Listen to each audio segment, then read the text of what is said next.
What's going on, everybody? Mortem here, this time bringing you a look at Cyberpunk 2077 1 year later. So officially, it will be 1 year old on Thursday. However, the developers have recently mentioned they aren't doing anything special per se for the 1 year anniversary, as they are focused on pushing the next-gen update out the door in Q1 of 2022. Now, I don't think I need to really explain very much that the launch of this game was a truly epic mess. Now, I myself actually reviewed this game after getting 100% on it. However, that was at a time before I was doing YouTube full-time. So honestly, that video is not amazing. But nonetheless, my core points on it still stand. And the two main things I want to mention there are that when it came to the launch of this game, the dishonest marketing combined with all of the bugs are really what hampered the game. Now, I reviewed the game on PC specifically, which means I actually did it on the platform that it had the least amount of problems with. And while I enjoyed the game very much, it simply was not what they marketed it to be. And even on PC, there was still a lot of bugs. Now, this launch went so poorly that the planned multiplayer has been outright scrapped, it would seem. And the entire past year has, simply put, been spent fixing bugs. If you look at basically every update for this game in the past year,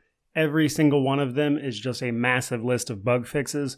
Some patches actually caused more bugs that they then also fixed. And as someone who, again, plays on PC here, I can't speak for the console versions, but I would tell you that the game is a much better experience on PC. And while there are still bugs, of course, because it's a video game, not nearly to the extent that it was at launch. And while that is a very easy thing to lambast and everything, I do want to mention a few things. While I think the corporate part of CD Projekt Red really should take the brunt of this failure of a launch, I do want to stress, though, that this is not the fault of the actual developers who worked on the game. Because if this year of bug fixes has really said anything about the quality of Cyberpunk 2077, is that, quite frankly, this game needed another year in development. And while given things like the marketing and everything going on, I'm not exactly sure that's a train that could have stopped. Again, that comes down to the corporate side of CD Projekt Red getting the ball rolling on those things and not listening to developers when they said the game needed more time. Now, looking forward,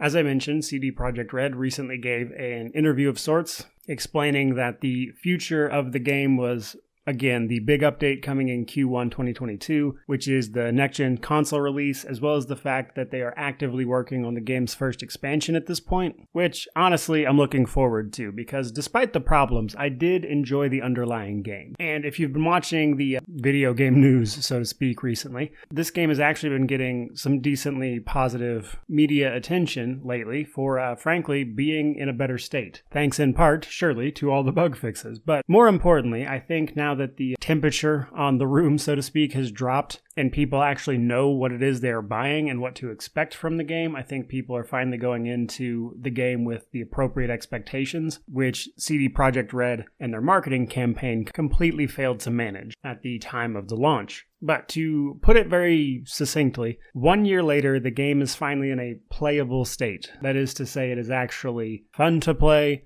You're not tripping over game-breaking bugs, though there definitely are still some bugs present, absolutely. And the game has a bit of a positive outlook towards the future with the work on the expansion ongoing. And what I do want to mention here is that while I certainly don't in any way condone the way this launch was handled, because it was just an abysmal launch, two things I really do want to stress is that, again, that is not the actual developer's fault. And frankly, those same developers spent the last year working on the game, getting it to this state, while the press and viewers, etc., just ripped the game to shreds. And rightly so, in many cases, sure, but that has to be demoralizing as someone who spent years of their life working on a game like this, just to have the launch just completely botched like that, and then having to continue to work on getting this game in the appropriate state. So in that regard, I don't blame the developers at all, especially the ones that stayed on and helped to get the game back on track, as it finally seems to be. And the second thing is that while I certainly don't think the game should have been launched the way that it did, I nonetheless appreciate that they've committed the time and resources to getting this game sorted out and hopefully being long-term a game that people enjoy. But again, to sum up and kind of wrap this video up, 1 year later, Cyberpunk 2077, while it hasn't really received much in the way of new content, it is finally in a place that it can be played and enjoyed, and I hope people certainly do that. Now, as it stands, I really would never pay full price for this, so if you happen to see it on sale, I urge you to pick it up, give it a try if you haven't already. I do think there is a great game there if you go into the game with the appropriate expectations. So, there you go, guys.